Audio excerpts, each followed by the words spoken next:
Presiden Prabowo Subianto kembali menegaskan bahwa pemberantasan korupsi adalah program prioritas dan pihaknya tak akan ragu untuk mengambil tindakan tegas.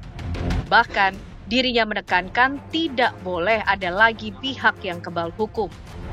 Presiden Prabowo juga menginginkan hakim-hakim tidak mudah disogok. Oleh karenanya, ia memutuskan menaikkan gaji hakim hingga 280% agar hidup lebih berkualitas dan tidak bisa dibeli oleh siapapun. Hal tersebut disampaikan Prabowo dalam pidatonya di sidang Kabinet Paripurna di Istana Negara Jakarta hari Senin lalu. Gaji hakim tingkat yang paling rendah kita naikin 280%. Dan ini akan kita terus pemantau. Kita minta hakim-hakim kita hidupnya baik, kualitas hidupnya baik, hidup terhormat, supaya dia tidak bisa disogok. Hakim-hakim kita tidak boleh dibeli oleh siapapun. Itu tujuan kita. Kita bertekad tidak ada kasus-kasus korupsi yang tidak bisa diselidiki. Tidak ada, no more untouchable, nggak ada yang untouchable lagi. Saya terima kasih penegak hukum yang tegar meneruskan tugas yang mulia ini. Juga penegak hukum telah berhasil menyelamatkan lebih dari 1.000 triliun kerugian negara. Ini yang kita berhasil kita tegakkan.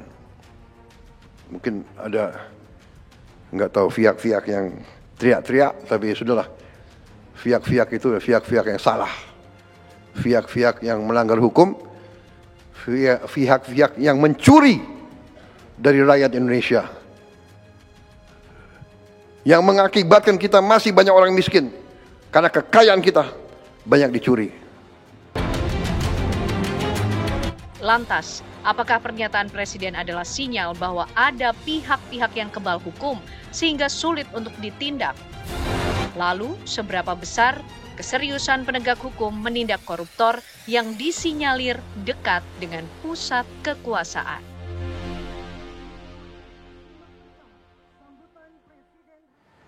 Kita bertekad tidak ada lagi kasus korupsi yang tidak bisa diselidiki. No more untouchable. Itu yang disampaikan oleh Presiden Prabowo Subianto, pemirsa, dalam sidang Kabinet Paripurna Senin kemarin di hadapan tentunya seluruh jajaran Kabinet Merah Putih. Dan bagaimana kemudian implementasinya di lapangan? Apakah ini betul-betul bisa menjadi agenda prioritas Presiden Prabowo yang nyata untuk dilaksanakan? Malam hari ini kita akan membahasnya bersama dengan sejumlah narasumber yang sudah bergabung di Apa Kabar Indonesia Malam. Tentunya ada mantan pimpinan KPK, ada Pak M. Yasin. Selamat malam. Assalamualaikum Pak Yasin, apa kabar? Selamat malam, waalaikumsalam. Sehat ya, Pak? Alhamdulillah sehat. Alhamdulillah. Dan juga di sebelahnya ini sudah segar sekali ada pakar hukum tata negara kita, Bang Margarito Kamis. Selamat malam Bang Margarito. Ya, selamat malam. Sehat, Assalamualaikum. Ya, sehat. Sehat. Pokoknya kalau Tuhan panggil kita sehat ya, gitu ya.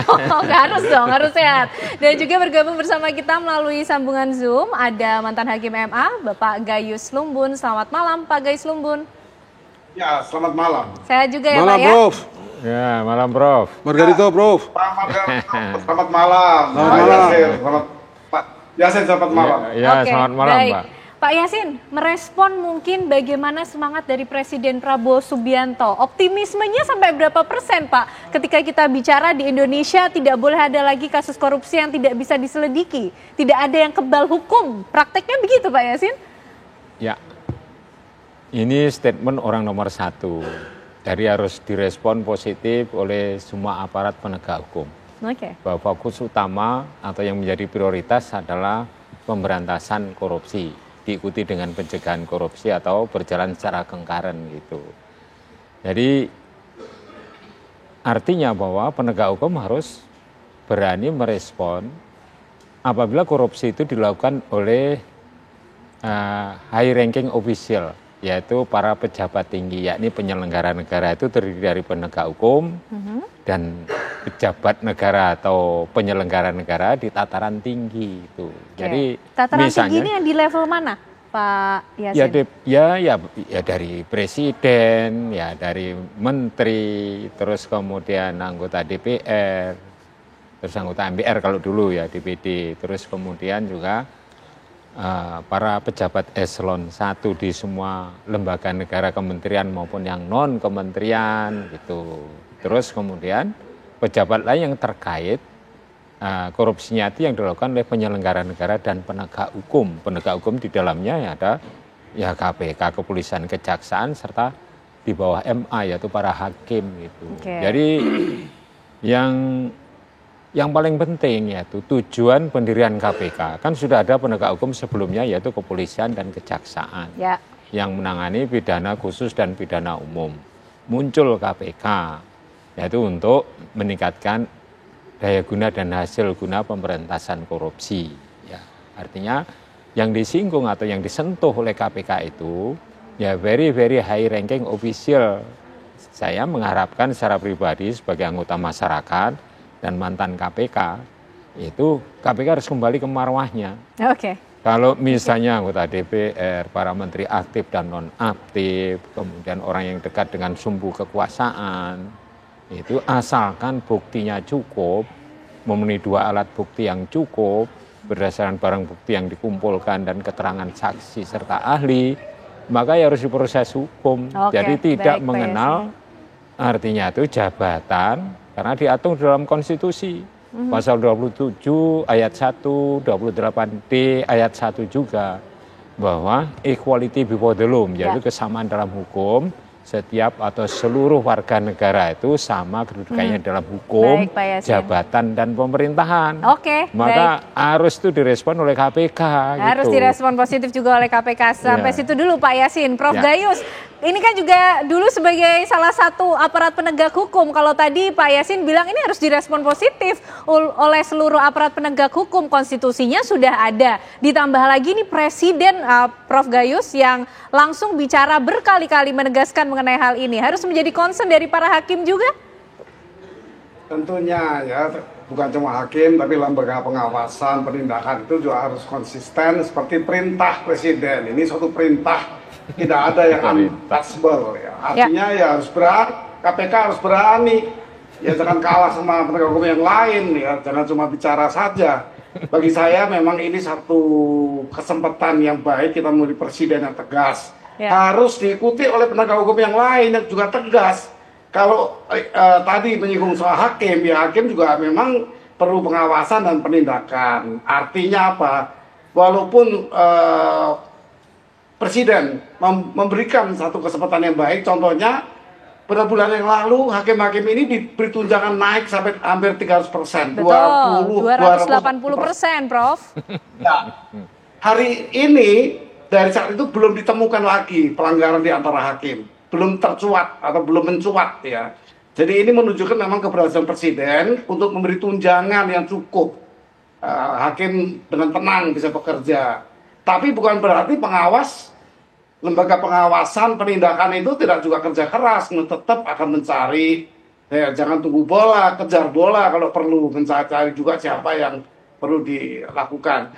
Kalau saya mengatakan penegak hukum yang sekarang tegas ya Kejaksaan Agung, betapa banyak ditemukan itu. Tapi ini kewajiban lembaga permanen, ya bukan komisi. Itu pandangan saya. Oke, baik. Kalau Bang Margarito, secara struktur tata negara ketika sudah ada konstitusi ditambah lagi presiden yang bicara mengenai hal ini berkali-kali, harusnya sudah tidak ada lagi alasan untuk ragu-ragu menindak setiap tindakan korupsi. Iya, sebagai orang tata negara ya, saya mesti bilang begini. Dan dalam soal korupsi ini, saya mesti bilang begini. Sejarah menunjukkan bahwa satu, apa yang dilakukan oleh presiden ini satu di antara 3 hal dasar yang diperlukan dalam pemberantasan korupsi. Apa? National leader. Ya, Anda boleh cek mulai dari Mesopotamia, Romawi kuno, sampai dengan sekarang. Anda temukan leadership. Ini dilakukan oleh presiden. Soal yang kedua, soal yang kedua adalah aparatur, technical, leader, dan law. Nah, di titik ini, 2 ini, di hari ini harus kita bilang, tadi kan beliau baru ngomong tadi, Anda bangkit dong. Ya, kembali ke marwah dong, KPK. Kan beliau berbilang nih, tadi Profesor Gayus tadi berbilang, yang permanent institution setidaknya Jaksa Ya. Agung hari ini Betul. oke gitu kan. Itu akan ada problem. Nah, bagaimana menangani problem ini? Saya rasa Pak Presiden di hari ini dan besok atau seterusnya mengenergizer beberapa unit kerja di sekitar beliau. Mari kita lihat. Mari kita lihat ya. Begitu dengan Presiden menarik garis red line, Anda nggak boleh melewati red line ini, akan saya pukul. Misalnya dalam menghadapi korupsi di bidang pertambangan. Oke. Gitu ya. Kita tahu itu ditangani bersama, sebenarnya dari Tata Negara gitu ya, ditangani bersama antara timnya Presiden dengan timnya Jaksa Agung. Ada Dewan Pertahanan Nasional di situ yang dipimpin oleh Jenderal Safei dan Jaksa Agung. Jalan tuh. Oke. Gitu ya. Yang kedua, di bidang sawit. Ya, yang Jalan baru-baru saja 13,25 T. 25 T gitu ya. Itu menunjukkan bahwa selama ini ada problem gitu dari institusi penegak hukum yang rame, mantan beliau punya tempat ini rame itu, tapi ternyata ya kayak begini itu ya. Nah, tapi kita menurut saya sebegini jauh kalau kita tracking sejarah dari segi tata negara, menurut saya perlu ada pelembagaan yang konkret, yang relatif permanen begitu di unit-unit kerja di kantor kepresidenan. Misalnya, Pak Presiden punya sekretaris presiden bidang pengawasan pembangunan dan investigasi khusus. Seberapa besar kewenangan yang diberikan kepada organisasi ini atau unit kerja ini untuk watching day by day, time to time, dan seterusnya dan seterusnya. Sebab ini terjadi detik demi detik. Betul. Yang kita hirup pikul sekarang ini kan di Jaksa Agung nih, di Kejaksaan Agung ya, di pusat. Bagaimana Anda bicara di Ternate sana? Betul. Anda bicara di Halmahera sana. Anda bicara di macam-macam di daerah. Dan mungkin banyak kasus korupsi yang kemudian di aparat penyelenggara negara. Nah itu yang, so bagaimana Presiden menemukan kenyataan-kenyataan yang tersebar di berbagai itu. Pak Presiden kan bukan urusan barang satu ini kan. Pak Presiden kan mengurus ini 200 lebih juta orang dan problem yang begitu luar biasa begitu ya. Nah karena itu unit kerja di bawah ini itu mesti di set up secara masuk akal untuk menjadi mata dan telinga Presiden untuk dari waktu ke waktu menemukan barang busuk ini. Oke. Itu yang mesti dilakukan. Jadi perlu ada lembaga itu. Oh iya, dan sebenarnya itu sudah ada sebenarnya itu sekarang hari ini gitu. Yaitu Sekretaris Presiden bidang pengawasan pembangunan, kalau dulu Sesda Lopang, plus investigasi khusus kalau tidak salah kan di kantor kepresidenan itu. Cuman sebegini jauh kita belum lihat bagaimana performanya. Oke. Nah gitu lah. Menurut saya ini mesti di-energizer. Oke, mesti di-energizer. Belum kelihatan, belum mungkin sudah ada. Kalau dari 3 alat kelengkapan negara tadi, national leadernya sudah ada gitu ya Bang.